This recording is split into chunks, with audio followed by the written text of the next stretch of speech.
InnerQuest explores various pathways through which you can connect with the infinite wisdom of the universe and apply it to personal, professional, and spiritual growth. This program, featuring accomplished practitioners, educators, and authors, is provided by Infinity Foundation, an innovative center for holistic studies and research. We invite you to share this journey with us.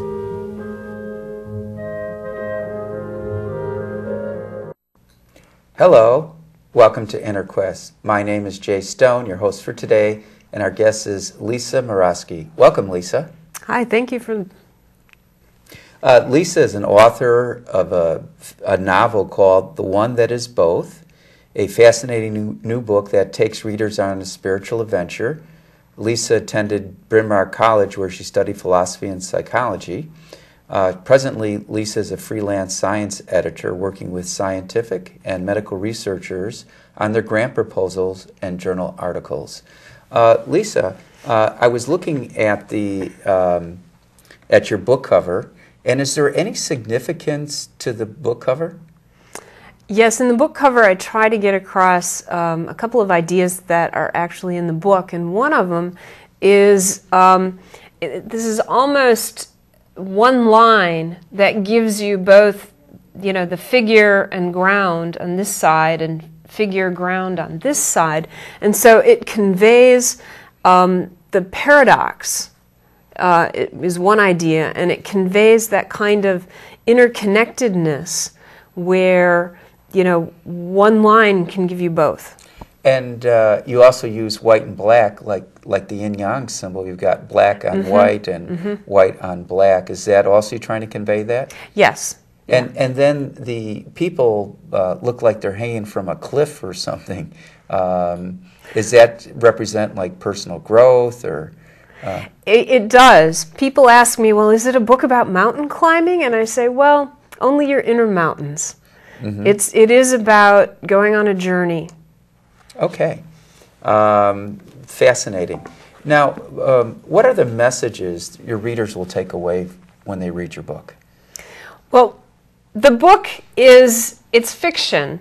And it's not fiction like you sit and read on a beach and, just it's entertainment. It's not that. It actually has some deeper messages that I wanted to get across, and the most important one is our profound interconnectedness. And that word is being kind of bandied about a lot. And so I really try to give it some depth through the story, and come at it from both like a scientific perspective and also a metaphysical perspective. Now, you talk about interconnectedness, Yeah. But I also think the book would help us become intraconnected, connected within ourselves, with our soul, our spirit, etc. Yes. Okay, good. Are there any other messages besides interconnectedness? Yeah, I like paradoxes, as you saw on the cover. And so I bring out some paradoxes, and I especially like to have them be present in language. So I start playing with a new type of language that I develop that brings the paradoxes front and center. Now, you studied philosophy. Was there any particular philosopher or philosophies that influenced your writing? Yeah, I really enjoyed studying Plato and the dialogues of Socrates, and I enjoyed Confucius. Any Socratic method in your book? Oh, it is, yes. Socrates liked to teach by telling stories, and I'm not quite as obvious as the Socratic dialogues, but I develop my philosophy and show it through a story. Okay. And then the paradox. You said you like paradoxes. Was there any particular philosopher or philosophy that attracted you to paradox? Because a lot in the Western culture, we think contradiction and opposites are bad, whereas maybe in the Eastern cultures, they accept opposites and paradox as a way of life. And then it's like once you embrace a paradox, you go on to the paradigm. New paradigm. Yeah, exactly. That's a good question, because what I didn't mention earlier was Taoism. And I really enjoyed Taoism, and it was from Taoism that I got my love of paradoxes. Good. And does the book help the readers embrace paradox and understand them instead of fear them and try to deny their existence? Absolutely. In fact, it helps readers embrace the paradox that they are. And can I illustrate it? Sure. Okay. Let's bring this up.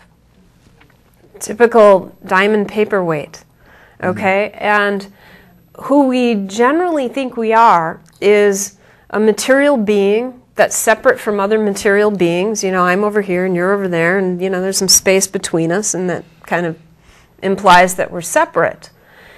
And yet, when we realize just how profoundly interconnected we are, this is like just a metaphor, but take it to a deeper level. So if I'm like a facet here, okay, and you're a facet over there, if we think we're separate beings, we never get to see how I'm connected here with you over here through the whole, which is the diamond. We're both integral parts, facets of this diamond, and it's our individual perspective, which is represented by the facet, that gives us our sense of individuality, and yet it's the connection to the whole, or to our divinity, that gives us our profound interconnectedness. And so is it the divinity that's in you and the divinity that's in me that creates this interconnectedness? Right.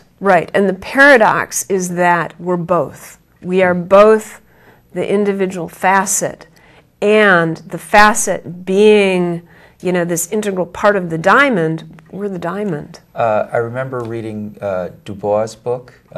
He won an award for it. He's a science writer. Fascinating book. He talked about diversity and unity. So that's a paradox here, is that we're completely diverse and yet we're unified. And if I understand you correctly, then we can't experience interconnectedness unless we accept our opposites and our paradoxes. Beautifully. Yeah, beautifully put. Yeah, and I could see, on a political basis, both within our own country and with other countries, as far as seeing the interconnectedness. If we saw that, we'd be more at peace.